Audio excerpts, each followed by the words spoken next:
بسم اللہ الرحمن الرحیم۔ کیا ہے لاہ عمل، کیا کیسے رہیں؟ دیکھیے، آپ مجھے راضی کریں گے تو شاید میرا دوست آپ سے ناراض ہو جائے، میں آپ کو راضی کروں تو فلاں دوست ناراض ہو جائے، اس سے اچھی طرح بات کر لی تو اس کا چہرہ اتر گیا، اس سے ملاقات کر لی تو وہ ناراض ہو کر بیٹھ گیا۔ ایک مرتبہ کسی کے ساتھ آپ 50 دفعہ اچھائی کریں وہ بھول جاتا ہے، ایک مرتبہ آپ سے کمزوری رہ جائے تو وہ ناراض ہو جاتا ہے، وہ بھول جاتا ہے کہ 50 دفعہ اس نے اچھائی بھی کی ہے میرے ساتھ۔ ایک دفعہ اگر اچھائی نہ ہو اور 50 دفعہ اچھائی ہو تو 50 دفعہ کو بھلا دیتا ہے وہ، لیکن ایک دفعہ کو یاد کر کے کہتا ہے میرے ساتھ تو کچھ نہیں کیا، انہوں نے ان کے ساتھ کیا ہوگا، میرے ساتھ ان کا کیا واسطہ۔ یہ ساری پریشانیاں، ساری مشکلات اسی پر ہیں کہ میں آپ کو راضی کروں تو وہ ناراض، اسے راضی کروں تو یہ ناراض۔ تو ہم کیوں ایسا کام کر رہے ہیں جس میں کامیابی نہیں مل رہی؟ یہ تو ہوا فردی اور قومی حوالے سے کہوں کہ سارے شیعہ مل کے سنیوں کو ختم نہیں کر سکتے اور سارے سنی مل کے شیعوں کو ختم نہیں کر سکتے، تو جو کام کر نہیں سکتے اس کی کوشش کیوں ہوتی ہے؟ جب یہ کام ہی ہمارے ہاتھ میں نہیں ہے، میں ان لوگوں سے مخاطب ہوں جو یہ کرنا چاہ رہے ہیں۔ ذرا صلوات پڑھ لیں محمد و آلہ۔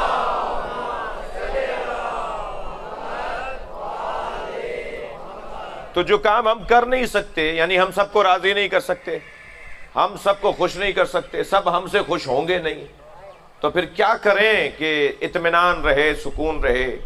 اور کوئی فارمولہ ہے کہ سب ناراض بھی ہو جائیں تو ہمارا دل چھوٹا نہ ہو؟ ہوتا ہے نا، میں اپنے حال بتا رہا ہوں، بعض اوقات اگر ہم سے کوئی ناراض ہو جائے تو ہمارا دل بجھا کیا بات ہے مولانا، آج آپ سے اتنا لگ نہیں رہا کہ آپ کی طبیعت کیسی ہے؟ نہیں، طبیعت تو ٹھیک ہے مگر سہیل بھائی آج ناراض ہو گئے ہم سے۔ مثال دے رہا ہوں جی، انہوں نے کوئی ایسی بات کر دی جو مجھے نہیں ان سے کرنی چاہیے تھی، اب وہ مجھے تکلیف ہو رہی ہے کہ میں نے کیوں کہہ دیا انہیں ایسا۔ تو کیا کریں، کیا فارمولہ ہے کہ دنیا ناراض ہو جائے مگر ہمارا دل مطمئن ہو کہ ہم نے کسی کو ناراض اس لیے نہیں کیا کہ ہمیں اس سے کوئی ذاتی مسئلہ تھا؟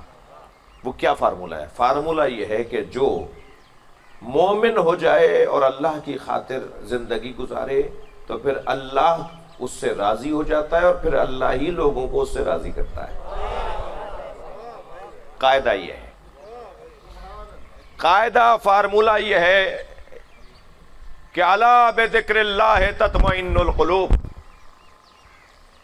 اللہ کے ذکر کے علاوہ کوئی اور ذکر ہے جو دلوں کو اطمینان بخشتا ہو؟ صرف اللہ کا ذکر ہے، صرف اس کی یاد ہے، صرف پروردگار عالم کی خوشنودی ہے جو مطمئن کرے گا مجھے بھی اور دوسرے کو بھی۔ مجھے مطمئن اس طرح کرے گا کہ ٹھیک ہے، یہ آج اگر مجھ سے میرا فلاں دوست ناراض ہو گیا تو اللہ راضی ہے یا نہیں؟